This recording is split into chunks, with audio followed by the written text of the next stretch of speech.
બનાસકાંઠા જિલ્લામાં છેલ્લા ઘણા સમયથી અપૂરતો વરસાદ થવાના કારણે બનાસકાંઠા જિલ્લામાં પાણીના તળ ઊંડા જવાથી ખેડૂતોને ખેતીમાં મોટી મુશ્કેલીનો સામનો કરવો પડતો હતો।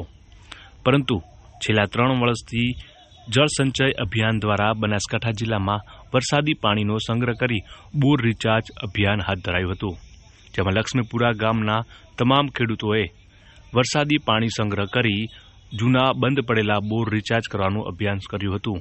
અત્યાર સુધી 85% જેટલા બોર રિચાર્જ થઈ ચૂક્યા છે અને જે વર્ષો જૂના બંધ પડેલા બોરમાંથી પાણી આવતા ખેડૂતોમાં ખુશી જોવા મળી રહી છે।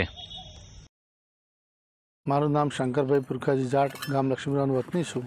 આજથી લગભગ 50 વર્ષ પહેલાં અમારા ગામમાં ખેતી વરસાદના આધારિત હતી। પછી એના 50 વર્ષ પછી બોર કૂવાનું કામકાજ ચાલુ થયું। ફાર્મા ભરી અને પાણી કાઢતા લગભગ 50-100 ફૂટ સુધી એ વ્યવસ્થા ચાલી। પછી લાઇટ આવી, લાઇટ 1983 આસપાસ આવી ગઈ। એના પછી અમારે અહીંયા કૂવામાંથી મોટર મૂકી, એ સમયે TDS ઓછું હતું, પાણી સારું આવતું, નિર્મળ પાણી જેને કહેવાય, એ પાણીથી ખેતી અને ખેતીમાં બાજરી, બટાકા, રાયડો બહુ સારા ઉત્પાદન થતું।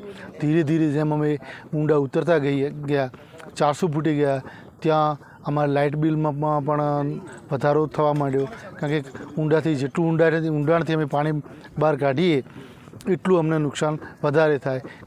બોર ખર્ચો વધી જાય, લાઇટ ખર્ચ વધી જાય, દરરોજના જોખમ, ફ્યુઝ બળવા, ના ઘણા પ્રોબ્લેમો વધવા માંડ્યા હતા।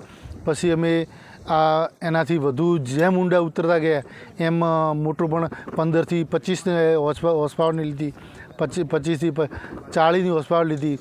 પછી 700 ફૂટે અમે ગયા। 700 ફૂટે પાણી આવતું, પણ થોડુંક જેને કહેવાય કડક પાણી, આપણી દેશી ભાષામાં કડક પાણી કહેતા, એ પાણીથી જમીન ઉપર ક્ષાર જમી જતા અને એના પછી એ પણ બંધ થઈ ગયા અને 60ની HPની મોટરો લેવી પડી અમારે અને 1200 ફૂટના બોર કરી 800-900 ફૂટથી પાણી ખેંચવું પડે છે।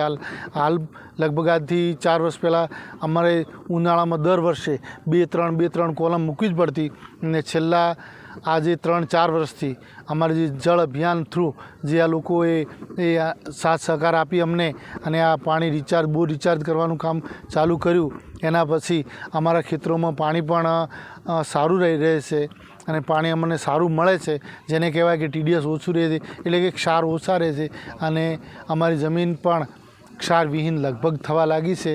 પહેલાં ક્ષારના કારણે અમારી જમીન એકદમ વ્હાઇટ થઈ જતી હતી, હાલ એ પ્રોબ્લેમ ઓછા થઈ ગયા છે અને હાલ લગભગ તળ જળવાઈ ગયા છે। લગભગ 500 ફૂટ આસપાસના અમારા જે પાણીના તળ છે એ આવી ગયા છે, પણ હજુ અમારે હાલ છેલ્લા 3 વર્ષથી એ લગભગ કોલમ મૂકવી પડતી નથી, નહીંતર દર વર્ષે 4-5, 2-3-4 કોલમ અમારે દર ઉનાળા મૂકવી જ પડતી।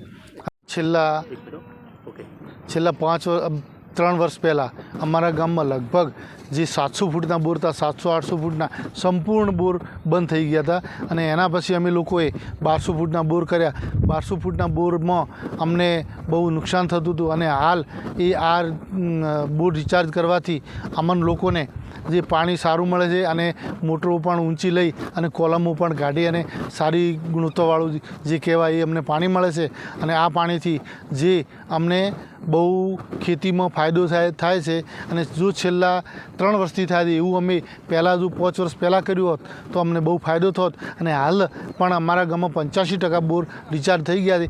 અમુક બોર બાકી રહી ગયા એ કરી દઈશું અને જો આ રીતે વરસાદ પુષ્કળ વરસશે તો અમે સંપૂર્ણ ગામનું પાણી ગામમાં બોરોમાં ઉતારી અને અમારા ગામના જે પાણીના તળ છે ઊંચા લાવવાની આ લોકોની મદદથી, જે પાણી જળ સંચય ટીમની મદદથી અમે ઊંચા લાવવાની સંપૂર્ણ કોશિશ કરીશું।